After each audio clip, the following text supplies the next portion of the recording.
You'll find videos all over YouTube talking about the best players in your fantasy football draft. You'll find videos all over YouTube talking about those late round sleepers. But why are the mid rounds neglected? Today we're talking about mid-round selections for every possible pick in your fantasy football draft. Cause nailing the mid-round picks is pretty freaking important. That's right, it's the early rounds where you build the foundation of your roster. It's the late rounds where you find those guys with potential high upside that can take your team to the next level if they pop. But the mid rounds to so many people are just an afterthought until they're on the clock. And the clock is ticking down and they have no idea who they should draft. So today we're going through rounds 5 through 9 for all 12 possible draft positions. And we're gonna find out which group of picks the community likes the most. But first, y'all did it. I didn't think you would. I set a ridiculous like goal on a video the other day saying if this video can get over 2,800 likes, I'll give Taylor a raise. I'll be damned if that video didn't get over 2,800 likes, so Taylor, congratulations. The community loves you. I'm a man of my word. You got your raise. Now, I know what Taylor's gonna do with a little bit of that extra money, but I also know what you should probably do with some as well. Now, I know when you go out in public, you wanna look good. You don't wanna be walking the streets or the stores looking like Teen Wolf. That's why Manscaped is so important. Sure, there's tools to trim every piece of hair on your body, but they also have body wash and shampoo and deodorant. They even have freaking lip balm. There's really something for all of us, but I'm here to give you a discount on it. Use the code word headliners at checkout, receive 20% off and free shipping, and get yourself something nice for the travel bag or for the bathroom at home. But all right, let's look at some of these scenarios. Now, for this video, I drafted, and I drafted, and I drafted. And when I didn't feel like drafting anymore, I drafted. So for each one of these scenarios, it's based off of realistic ADP, but I also gave them all a corresponding hashtag. And I did that for a reason. Whichever one of these groups of picks you like the most, leave that hashtag as a comment down below. Once this video hits 1,500 likes, I'm gonna pick a random commenter down below to give a free 2023 fantasy football draft guide to. Maybe you've already gotten your draft guide. That's cool. If I pick you randomly, I'll just refund your purchase. But let's dive in to the first scenario here. So here we have the mid-round picks, rounds 5 through 9. If you would have had the number 1 overall pick, the hashtag for this one, hashtag sunshine on my Johnston. We're not mature enough for this. I don't think so either. I get it, sunshine, you got Trevor Lawrence's hair. I got it. Okay, I get it. But let's go ahead and take a look at the picks here. So for the first pick in the 5th round, we have Miles Sanders. Now, word has come out lately that he's dealing with an injury and not really going to play this preseason. And a lot of people getting a little bit worried. He should be good to go start of the year, but his ADP has started to fall just a little bit. Then we have Isaiah Pacheco, last pick of the 6th round. Honestly, I love those back-to-back picks. Trevor Lawrence in the 7th. Trevor Lawrence in the 7th could be an absolute steal. I mean, heck, if you wanted to, you could take him at the last round. I know somebody down below is going to say Trevor Lawrence's ADP is in the 6th. Okay, fine. Put him at 6-12 and take Pacheco at 7-1. Either way, great value for the potential output that this kid could have this year. Then the last pick of the 8th, we have A.J. Dillon. And I know he's not a sexy pick. A lot of people aren't really overly interested in A.J. Dillon, but he's a guy who's going to be hovering right around 220 total touches, have a good chance of being right around 1,000 total yards, and is going to have some touchdown opportunity in an offense that we know is going to utilize the running game. I love A.J. Dillon at this point of the draft. And then the first pick in the 9th, we have Quentin Johnston. Now, he's going to be sharing some of those deeper balls down the field with Mike Williams, but we've already seen the connection between Johnston and Herbert in camp, and it is a thing of beauty. Him there early 9th, I don't hate whatsoever. So if you like this one, it's hashtag sunshine on my Johnston in the comment section. Next scenario, if you had the 2nd overall pick here, the hashtag for this one, killing you swiftly.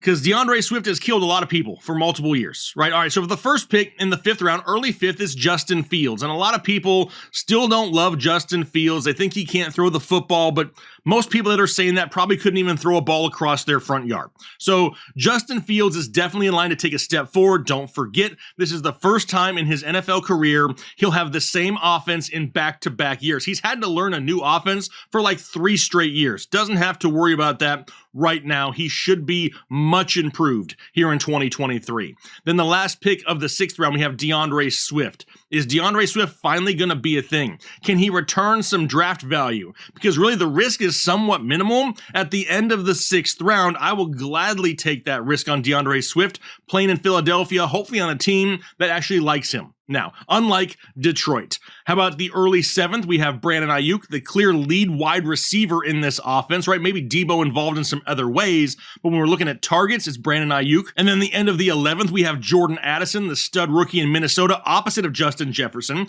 So you know he's going to see less defensive attention, and we've already seen this guy make some pretty freaking crazy plays already in camp. And then early 9th, Evan Ingram. He's really in line to maybe take a slight step back this year compared to last year, right? They added Calvin Ridley and Christian Kirk. They're both going to get theirs. Zay Jones, Evan Ingram, they could see a slight downtick in production, but in the early 9th at the tight end position, a high-powered offense, I don't hate it. If you like this scenario, it's hashtag killing you swiftly in the comments. Next up, if you had the 3rd overall pick, we're going to go with hashtag baby Cook, because we got the younger Cook on this team. It's James Cook, who we have in the 7th round. But we started in the 5th with Alexander Mattison. A lot of people don't love Alexander Mattison. They've loved him for the last few years as a handcuff, and they definitely want to start him when Dalvin Cook isn't available. But now that Dalvin Cook is gone, nobody wants Alexander Mattison. It makes no damn sense. He's there in the early 5th. The late 6th is going to be Deontay Johnson, still going to rack up a lot of targets, and you have to think that he scores more touchdowns this year than he did last year when he had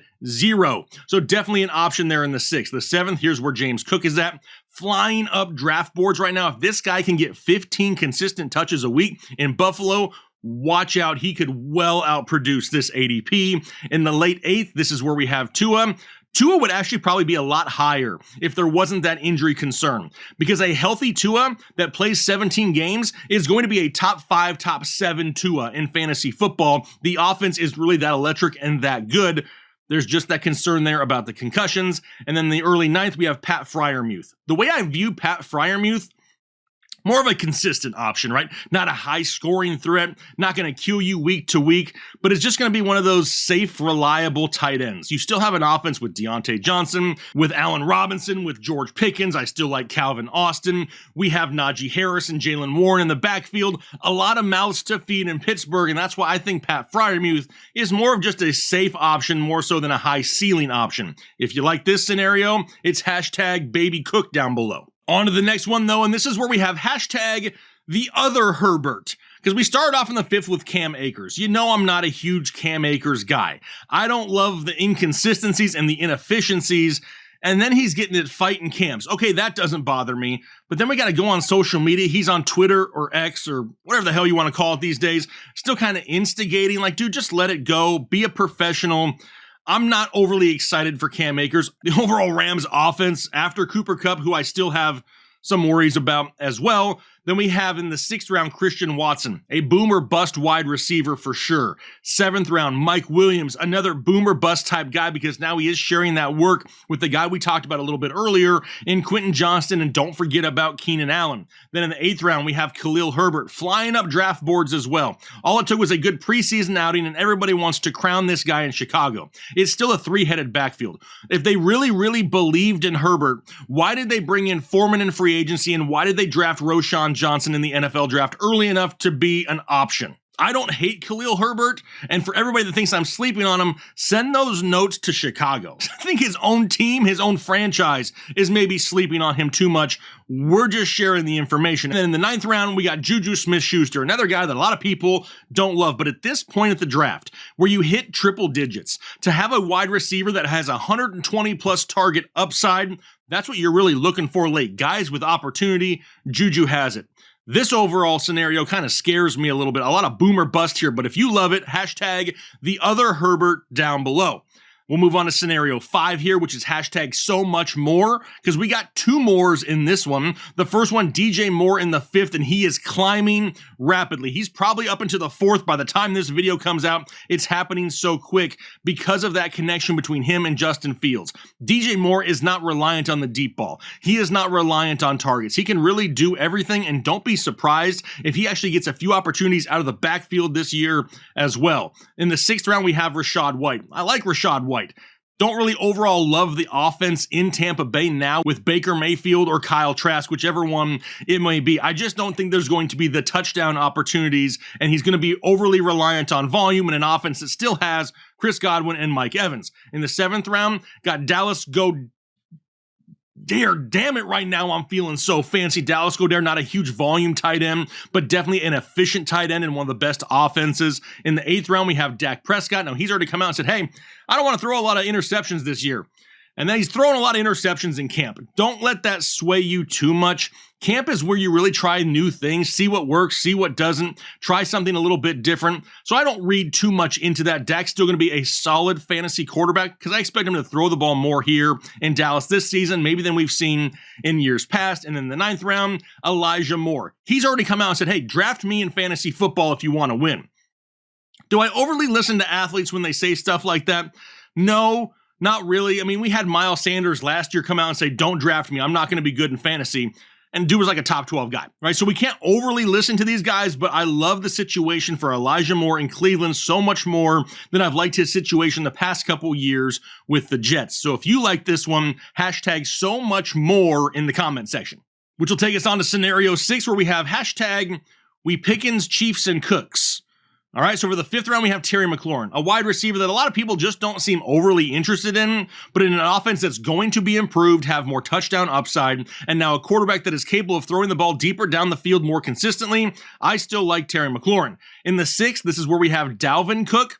Now, I expect him to probably climb into the 5th at least, maybe even late 4th by the time we get through the preseason game. So it really depends on where you draft for Dalvin Cook. The issue that I have with Dalvin Cook in New York is he's still going to be splitting work with Breece Hall. We knew Breece Hall wasn't going to get 100% of the touches, but now you don't spend that type of money on a 1-year deal for Dalvin Cook if you don't plan on using the guy a lot throughout the season. So that's where I kind of limit that upside, being that they're both going to have touches in this offense. Not to mention the passing offense still going to be much improved as well. In the 7th round, we have Michael Pittman Jr. Still should be the lead target guy in Indianapolis. In the 8th round, George Pickens. A lot of people loving themselves some George Pickens. But the reason I feel like a lot of people love George Pickens is because of the miraculous circus catches that we see almost on a daily basis. And honestly, those are badass. For sure. But the bigger issue I have with George Pickens is, why does every catch have to be some contested circus catch? Can the guy not create any separation and actually just get open? That worries me a little bit. And then at the 102 in the 9th round, David Njoku, Cleveland Browns, paired up an entire season here with Deshaun Watson. Definitely a guy with a high ceiling, right? Kind of has a low floor as well, a little bit riskier, but David Njoku here in the 9th. And if you like this one, it's hashtags we Pickens, Chiefs, and Cooks down in the comment section. All right, and then down to scenario 7 where we have hashtag Judy Chop. If you know what that's from, leave that down below in the comment section. I'm curious to know who saw that YouTube video like a decade ago. In the 5th round, this is where we have Jerry Jeudy, who I do expect to be the leading target receiver in Denver. If I had to pick one guy in this offense to really buy into at the wide receiver position, given all the injuries, it is Jerry Jeudy. In the 6th round, this is where we currently have Alvin Kamara. Remember, you won't have him for the first 3 weeks of the season. And honestly, his ADP probably isn't going to climb much higher, because even once he returns, he's going to have to deal with the likes of a Jamal Williams and an offense with a capable quarterback in Derek Carr, possibly a healthy Michael Thomas, Chris Olave, Juwan Johnson, Taysom Hill. It's not just the Alvin Kamara show anymore, so his ADP may not climb much more. In the 7th, this is where we have the super consistent Mike Evans. And it's crazy to even talk about Mike Evans in the 7th, but that just shows you how little of faith people have in Baker Mayfield or Kyle Trask at the quarterback position. We're talking about a guy that just goes out every year and gets 1,000 yards. Sure, sometimes it takes week 17, 18 for that to happen, but still doing it consistently. Mike Evans is definitely worth the gamble in the mid rounds if it's my team. In the 8th round, this is where we have Daniel Dimes, Danny Pennies, whatever you want to call him. It's Daniel Jones of the New York Giants, who really has more options at his disposal this year than he's had so far in his career. But more than anything, I trust Brian Daboll to put these guys in a good position, and I love Jalen Hyatt. In the 9th round, Zay Flowers and Baltimore going to have more options to compete with there than maybe a lot of people would like, but Zay Flowers on the surface right now, probably the most athletic big play wide receiver in this offense at this time. Don't hate it there in the 9th. If you like it, it's hashtag Judy Chop down below in the comments. All right, but we're flying through it. Here we go on to scenario 8. It's hashtag handcuff me. I don't know if I like this hashtag.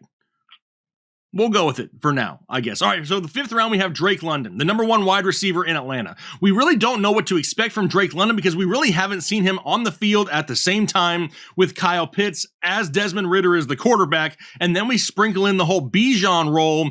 We really don't know what to expect in Atlanta. Drake London kind of more of a boom or bust option. In the 6th, David Montgomery, arguably the best, if you want to call him a handcuff in fantasy football this year, because he's going to have a role weekly. He can still be started at a flex spot in majority of leagues, even though he's not going to be the true, on paper, number 1 guy. In the 7th round, Marquise Hollywood Brown. A lot of people want to point to how good this guy was when he was the number 1 in Arizona, but those numbers were with a healthy Kyler Murray, and Kyler Murray probably isn't going to be 100% until mid-season, which means Marquise Brown's going to have to start the year with like Clayton Tune, and I don't know if I love that. In the 8th round, we have Antonio Gibson, another solid handcuff. Okay, now I get where the handcuff is coming from here, because Antonio Gibson is going to be another one of those guys similar to David Montgomery. He's going to have a role every single week with potential huge upside. And in the 9th round, Kirk Cousins. I love Kirk Cousins this year. Kirk Cousins has put up solid fantasy numbers for years, and now he arguably gets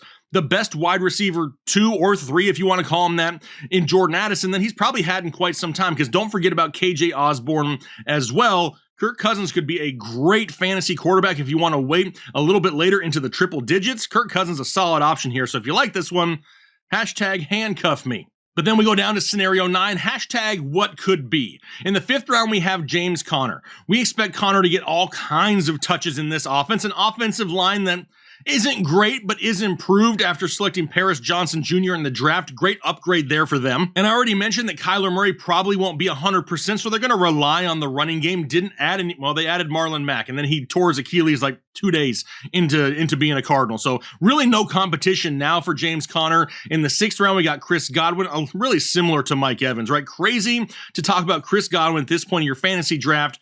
It's the Baker factor, right? So he's here in the 6th, but I don't hate it because I really still think he's going to get peppered with targets. Now, they may not be quality targets like he's gotten the past few years, but still going to see a large amount of volume. In the 7th, Jahan Dotson. Dude was a touchdown scoring machine as a rookie to start the year last year. Really has that connection with Sam Howell. Love to see what he's going to do here this year. In the 8th, we have Samaje Perine. We've talked about Javonte Williams a lot on how the dude must be an Avenger to be as healthy as he is right now. That is not normal whatsoever, but he is a total fantasy landmine and could explode at any time. Samaje Perine has been taking the value away from solid running backs for years. We've seen it with Joe Mixon. He can do it with Javonte Williams. They brought him to Denver for a reason, and we know the offense here. Sean Payton loves to use multiple running backs. He's always done it, and he's going to do it again. And in the 9th, we have Damian Harris of the Buffalo Bills now. Now, all the talk is about James Cook, and deservedly so. Dude is going to ball out. Damian Harris could have himself a similar type season to Jamal Williams, where he doesn't see a lot of touches, doesn't get a lot of yards, but gets a lot of goal line carries. Dude could end up with like 10 touchdowns. So having him in the 9th as a bench stash, I don't hate it. If you love it, hashtag what could be in the 9th scenario. Then on to the 10th scenario, where we have hashtag massage my pits. All right, in the 5th round, we have DeAndre Hopkins. Now we know of the injury of Treylon Burks isn't serious. He should be good to go here in a couple of weeks. DeAndre Hopkins still going to be the alpha in this passing offense, though. What does that really look like as far as fantasy returns? Probably a high-end wide receiver, too, in the 5th round. I don't hate it. Then the 6th round, we have Kyle Pitts, Atlanta Falcons tight end, and honestly, not that interested. Personally, burn me once, shame on you. Burn me twice, shame on me. Burn me 3 times? Hell no, probably not going to happen. In the 7th round, we have Brian Robinson, still going to see close to 15 to 18 touches a week in an offense that now has more touchdown upside. I don't mind that later in drafts as a bench stash at the running back position. In the 8th round, we have Deshaun Watson. There's where the massages come in here. And honestly, Deshaun Watson having a full offseason is definitely going to be beneficial, right? He's not going to have to come in a little after midseason and try to put it all together. However, what is the identity of this offense? Are they going to be a run-first offense with Nick Chubb? Are they going to try to push the ball down the field more so than they really probably should? Are they going to try to be balanced? There's really no identity right now at the Cleveland Browns. That's a little bit worrisome, but we've seen Deshaun Watson put up huge numbers before. Then the 9th round, 106th overall, Michael Thomas. I've said this in numerous videos. I am the furthest thing from a Michael Thomas truther, but at this point of the draft, the investment is so minimal, I don't mind it whatsoever, because even if he doesn't pan out, even if he gets hurt by week 3 again, it doesn't hurt my roster. If he's healthy and he runs 15 slants a game, catches 10 of them for 75 yards in a PPR format, I will definitely take that. So it's worth the gamble at the 106th overall. If you like this one though, you got to type hashtag massage my pits in the chat. What about the 11th scenario here? Hashtag balls to the Waller. In the 5th round, it's J.K. Dobbins. Now, J.K. Dobbins is another one of those fantasy landmines, right? He could be great, but he could explode on you at any possible time and really hurt your roster if you're reliant on him. Personally, I'm not interested in J.K. Dobbins unless he's my running back 3, somebody that I can flex if I need to, see how he starts the season, and then be a little bit overly reliant on him, maybe trade away a piece if I feel safe after the first few weeks of the season, but I don't want to go into the season having to rely on him. And then they come back in the 6th, and we take Darren Waller here. I love Darren Waller this year in New York. He is absolutely soaking up targets and could definitely be one of those guys that challenges that 120, 130 target mark for the tight end position. Very few tight ends out there do that. I love what I'm seeing from Darren Waller here so far. In the 7th, we have another rookie wide receiver in JSN, Jackson Smith-Njigba of the Seattle Seahawks. I love the talent. Don't love the landing spot. I really hate how he has to share with Tyler Lockett and DK Metcalf. It's really going to limit that overall ceiling. What I really see from Jackson Smith-Njigba this season is a few monster games surrounded by a few games of just and it's going to be kind of hard to be overly trusting on starting him weekly. In the 8th, Anthony Richardson. His ADP is going to continue to climb now that he was named the week 1 starter. Even though a lot of people want to discount his passing upside, his rushing ability trumps all of that, right? That's gold in fantasy football. And if the guy can rush anywhere near 700 yards and a handful of touchdowns, he's going to be a top 12 quarterback no matter what he really does in the passing game. Dude only has to average like 180 yards a game through the air to finish like top 10. If he can achieve those rushing stats, that's fine with me in the 8th round. The 9th round, Cortland Sutton, going to be a little bit more deep ball dependent. Now, that used to be something that Russell Wilson was great at. Can they bring that back in Denver now with a Sean Payton offense? It's a little bit of a risk. That's why he's later in drafts. But if you like this one, it's hashtag balls to the Waller down below. And lastly, the 12th scenario, hashtag ball and chain. In the 5th round, we got George Kittle.